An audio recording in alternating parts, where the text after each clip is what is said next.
Thank you, Dr. Ed, and a very good afternoon to everyone. I'll be making a presentation on the status of infection with Enterocytozoon hepatopenaei in India.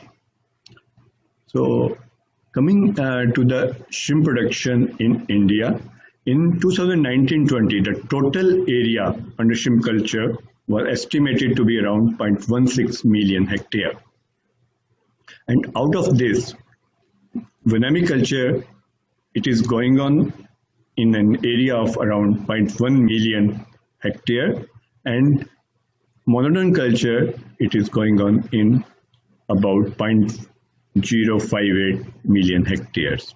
And the total shrimp production in the country was estimated to be around 0.75 million tons.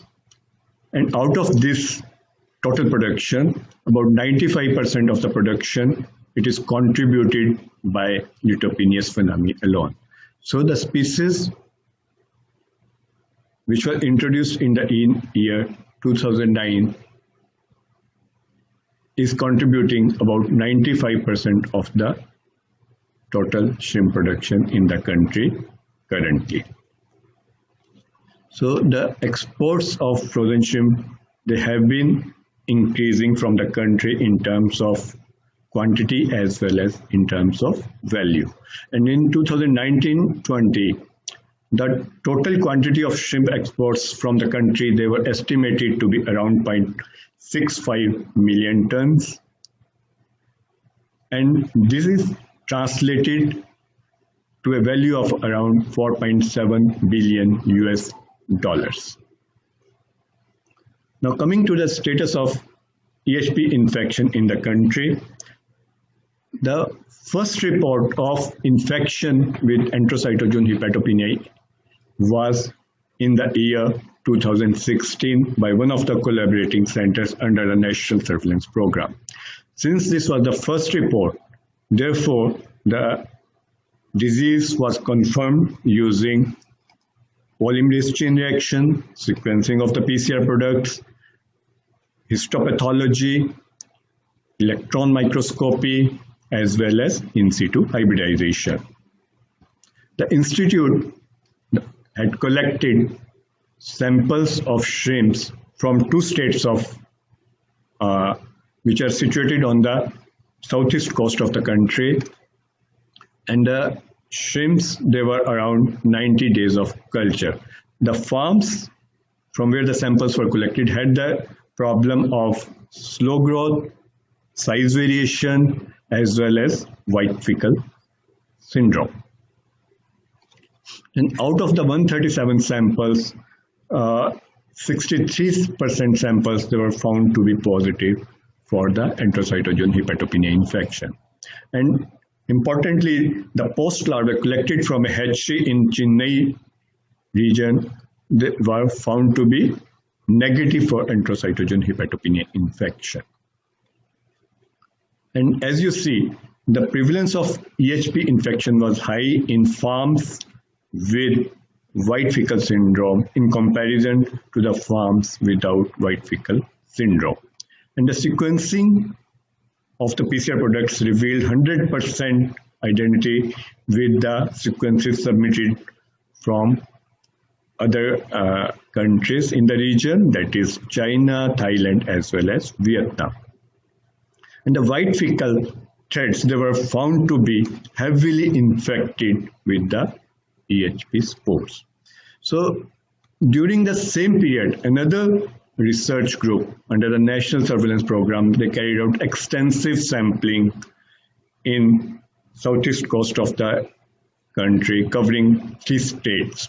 And they collected samples from vannamei farms as well as from the monodon farms, and the overall prevalence was determined to be around 66%. So the group also carried out histopathology, and in histopathology, about 50% of the total samples, they were found to be positive to have evidence of Enterocytozoon hepatopenaei infection. And out of these samples, 148 or 32% of the samples, they had also evidence of bacterial co-infection. And a good correlation was observed between the retarded growth and the severity of the histopathological lesions. Then in another study, one of the research groups under the National Surveillance Program, they collected samples of Litopenaeus vannamei showing slow growth, and 10 out of the 24 samples, they were found to be positive using PCR. They also carried out histopathology as well as electron microscopy, and in the transmission electron microscopy, there were coils of the polar filaments which were arranged in the 2 rows. Then Keswan and associates in 2017, they collected post larvae from 8 hatcheries in 2 states of the country, and out of the 8 hatcheries, the samples from 5 hatcheries, they were found to be positive for the Enterocytozoon hepatopenaei infection. And when these infected post larvae, they were stocked in the growth ponds, it was observed that after 25 days of stocking, there was a problem of retarded growth, reduction in feed intake, white feces, and discoloration of the hepatopancreas. Then in another study, in the eastern part of the country, about 85% of the samples, they were found to be positive from one of the states in the eastern part of the country. And the sequencing of the PCR products revealed 100% identity with the samples submitted from China, Thailand, Vietnam, and earlier sequences from India. Then one research group in Tamil Nadu, or the southern part of this country, they collected samples of post larvae, hepatopancreas, feces, as well as soil, and they found that the samples of post larvae and soil were negative for Enterocytozoon hepatopenaei in the PCR, whereas EHP infection was detected in hepatopancreas and the fecal samples collected from the different farms. So this was all about the samples that had been collected from farms on the southeast coast of the country. And then in one of the studies, one of the research groups under the NASPART, they found EHP prevalence of 31% in 2 states on the western coast of the country. Then in yet another study, the shrimp samples collected from one of the states in southern part of the country, they were found to be positive for Enterocytozoon hepatopenaei, and a prevalence of around 37% was observed. And the prevalence was found to be higher in shrimp samples at 31 to 60 days of culture. Then, Central Institute of Brackish-water Aquaculture has found the prevalence of Enterocytozoon hepatopenaei in 2 states to be around 27%, whereas the samples from all the suspected 18 farms from Gujarat were found to be positive for Enterocytozoon hepatopenaei infection. Now, here I would like to mention that shrimp culture has picked up in the inland line areas of the country, and at present it is estimated that about 1,000 acres of inland line areas are culturing vannamei. So our institute, it has undertaken representative sampling in one of the inland saline states of the country, and we collected samples from 45 farms out of a list of 139 shrimp farms available with the State Fisheries Department, and we observed a prevalence of around 78% in shrimps collected from these inland saline farms. So interestingly, the farmers, they had complaints of slow growth in the affected farms. So if you see the infection rate under the National Surveillance Program, there are reports of Enterocytozoon hepatopenaei infection since 2015, and the overall prevalence, farm prevalence, has been detected to be around 23%.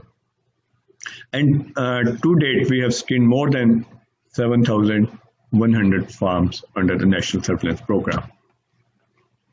This is the prevalence of the EHP infection in different states of the country. It seems to be quite variable.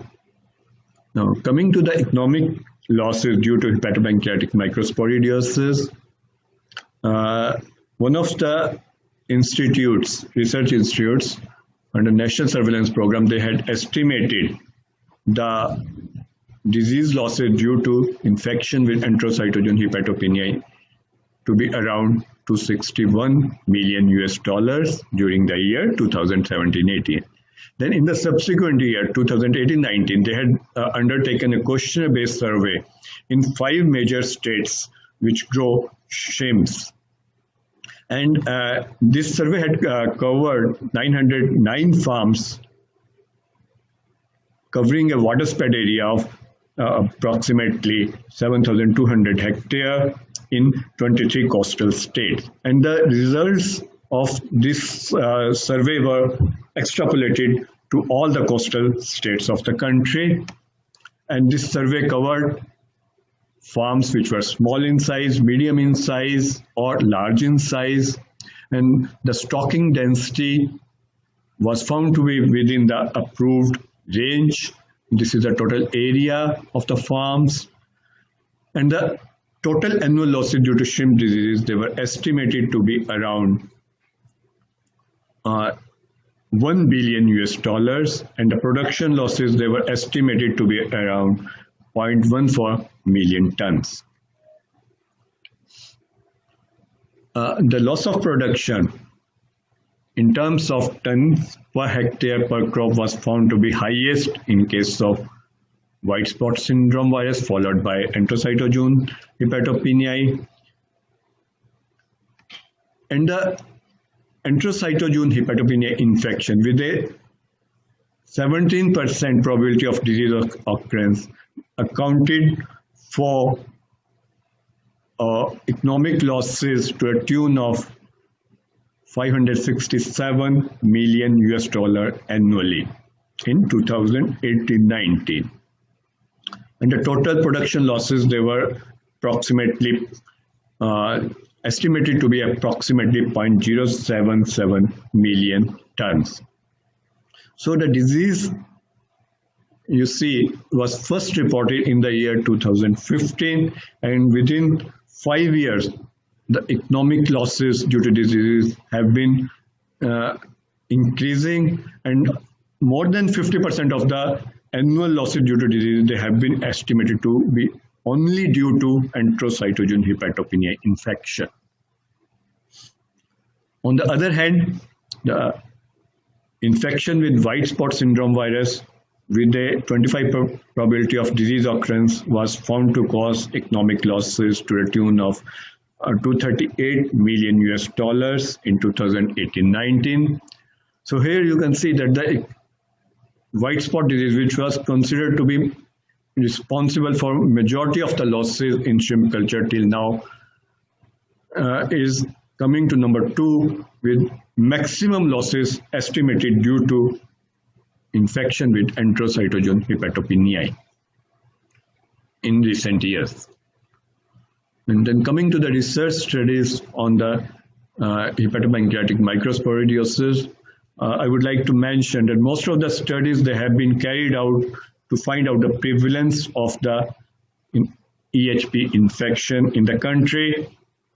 However, there are few studies whereby the disease has been successfully reproduced by feeding the hepatopancreas from the EHP infected shrimps.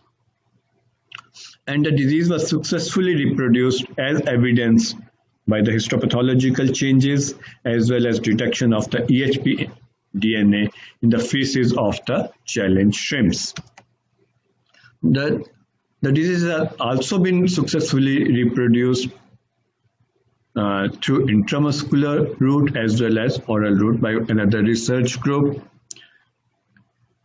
And following experimental infection, no mortality was observed in shrimps experimentally infected by both the routes. However, when after 30 days post-challenge, it was found that there was no increase in the size of the experimentally infected shrimps, whereas in the control group, the body weight increased by about 2 grams in comparison to the infected shrimps.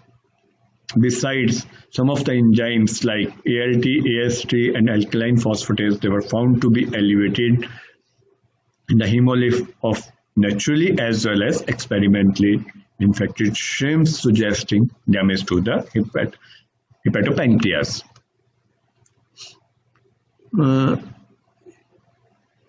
Generally, the white feces syndrome is suspected to be associated with EHP infection in the shrimps.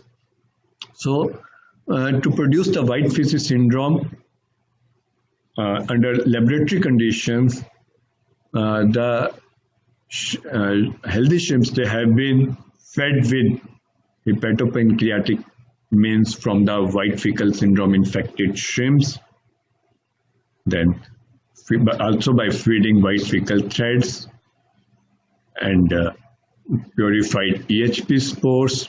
And it was observed that within 3 days of experimental infection, the shrimps infected by first 2 methods, that is by feeding hepatopancreas from the white fecal syndrome affected shrimps or by feeding of the white fecal threads, there was development of associated transformed microvilli in the hepatopancreatic lumen.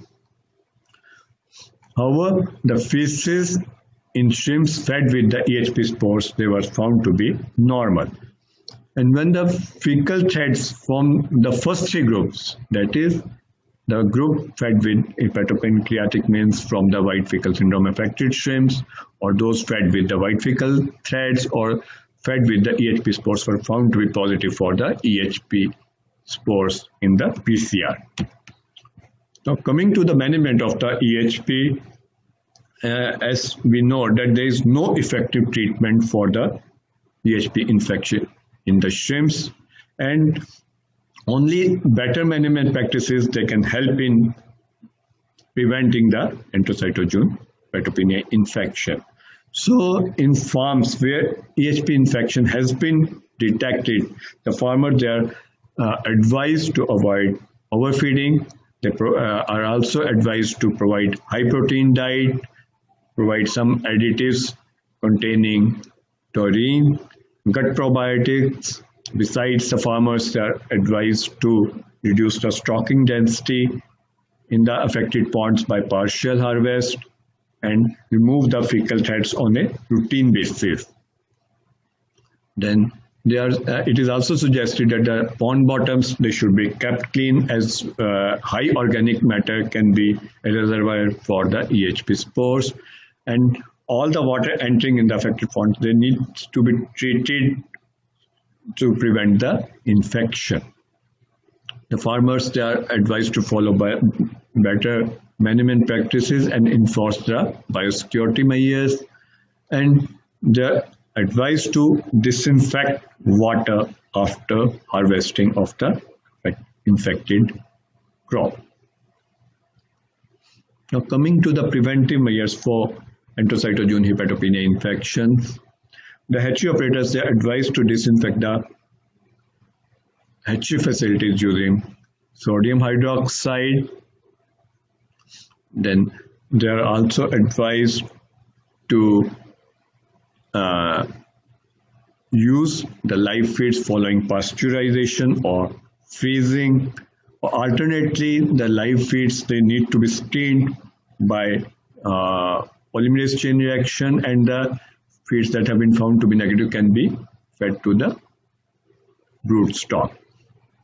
Besides, it is advised that the feces of the brood stock should be tested regularly for EHP spores, EHP DNA, and all the post larvae, they should be tested before moving to the grow facilities.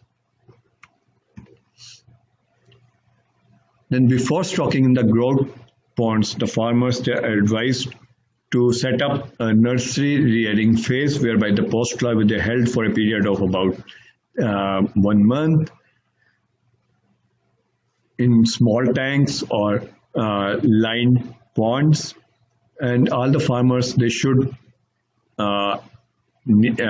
get these shrimps tested for EHP before moving to the growth ponds.